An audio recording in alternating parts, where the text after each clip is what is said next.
OctaviusReviews.com presents Transforming Legacy Game Assets into Modern Demon Lords, read by Primus.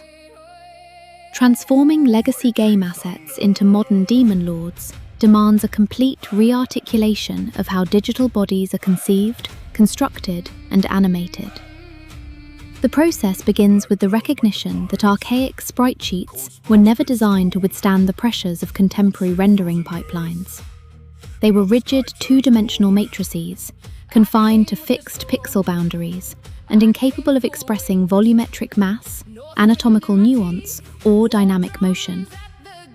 To elevate such artifacts into towering entities of chaos, engineers must first dismantle the brittle geometry of the past and rebuild it as a fully realized three-dimensional organism. This transformation is not cosmetic, it is architectural.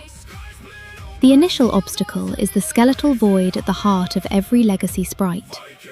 32-bit renderers operated within absolute spatial constraints, producing characters whose silhouettes were iconic but fundamentally flat.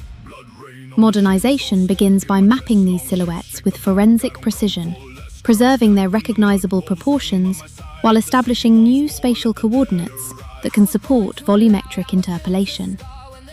Each discrete animation frame becomes a clue in a larger anatomical puzzle.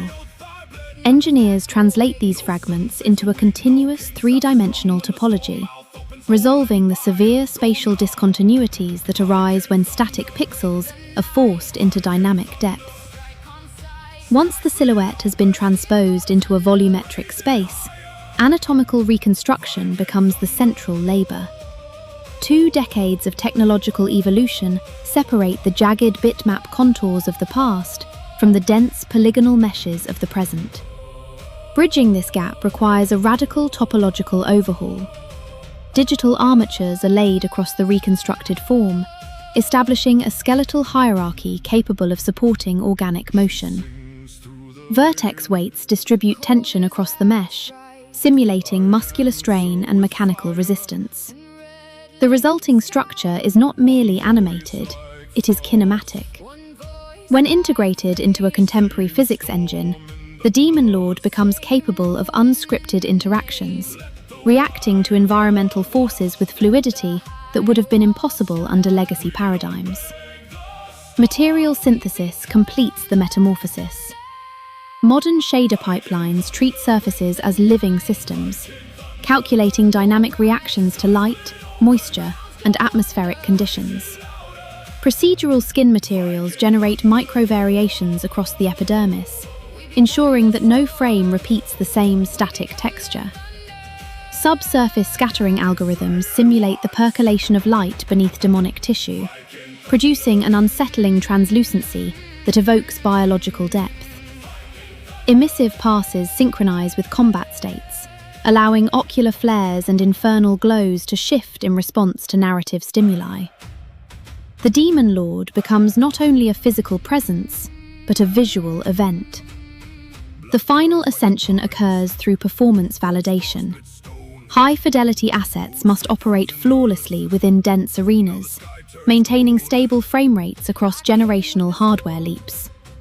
Engineers conduct rigorous benchmarking to ensure that the optimized entity does not collapse under computational strain. Only after this validation can the transformation be considered complete. Side-by-side comparisons between the original sprite and the modern volumetric render reveal the magnitude of the evolution. What was once a static icon becomes a fully realized modern demon lords, a creature of mass, motion, and menace. Like the Queen of Fire, my illustrated novel, these methodologies form a scalable pipeline for resurrecting classic interactive iconography. By merging historical silhouettes with contemporary physics, topology, and shader science, engineers create a bridge between eras. The past is not discarded. It is re-engineered into a new form capable of inhabiting modern computational worlds with authority and presence. That concludes Transforming Legacy Game Assets into Modern Demon Lords. If it isn't too much bother, please like and subscribe to the channel. We need the attention and it keeps us motivated. The bibliography. Transforming legacy game assets into modern demon lords. Available on our website. Thanks for listening.